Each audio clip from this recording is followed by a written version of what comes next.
en 1914, au mois d'août 1914, vous imaginez pendant les grandes vacances, il y a quelque chose qui vient de se passer en Europe, très très grave. Alors, Joshua, tu nous expliques, parce que je sais que tu sais. En fait, dis-nous. La Première Guerre mondiale a débuté par l'assassinat de François-Joseph, l'archiduc d'Autriche. Et du coup, ça a été la guerre entre l'Autriche-Hongrie et la Serbie. Et puis il y a les Allemands qui les ont aidés, les Russes ont mobilisé leurs troupes et ensuite la France est entrée en guerre et puis c'était au tour de l'Angleterre.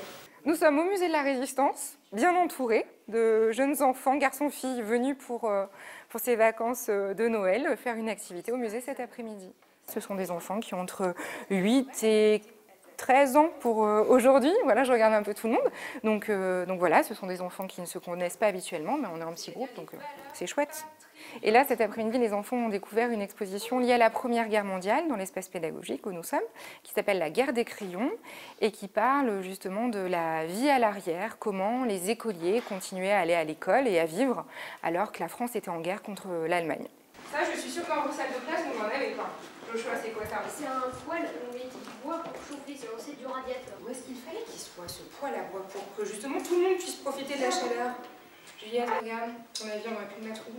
Au milieu des bureaux. Très bien, au milieu des bureaux. Durant chaque vacances scolaires, même durant les grandes vacances d'été, et en fonction des expositions temporaires, de la programmation, à chaque fois il y a des activités différentes. Donc du coup c'est bien, je retrouve des fidèles qui reviennent me voir, donc ça fait plaisir, et puis des nouvelles têtes, et c'est chouette aussi.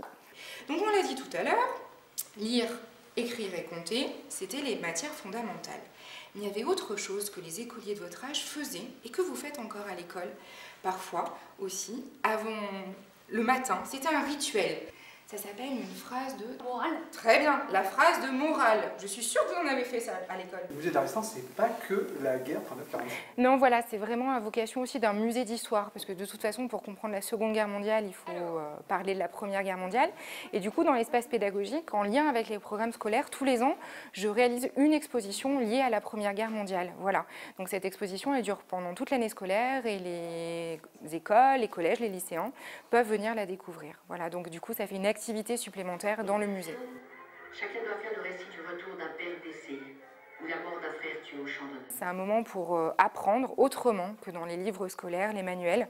C'est une autre ouverture d'esprit et un moment de partage. C'est montrer aussi beaucoup d'objets, comme dans l'exposition, voilà, illustrer les propos et faire que ce soit vivant au maximum. Il faut voir des choses et puis après, là, c'est ce qu'on va faire tout de suite, faire un atelier de pratique artistique vraiment pour qu'ils gardent aussi un souvenir de tout cela. Regardez, il va falloir faire un petit texte dans la partie qui est là à gauche. Vous êtes un écolier, un enfant, garçon-fille comme aujourd'hui, et vous allez écrire, à votre avis, à qui? À qui peut-on écrire pendant la guerre de 14-18? Voilà, vous choisissez. C'est pour mon tonton, je marque mon tonton, tu me manques. Oui. J'espère qu'on va gagner. Vive la France. Très bien, Bolly. Cher cousin, j'espère que tu vas bien et que tu n'as ni froid ni faim. Courage, après l'école, nous jouons à la guerre. Ton nouvel uniforme est-il arrivé? Tonton est aussi parti à la guerre. Courage, c'est rien.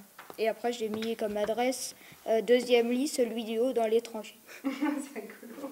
À la maison, tout va bien et j'espère que tu as reçu mon écharpe. Signé Juliette.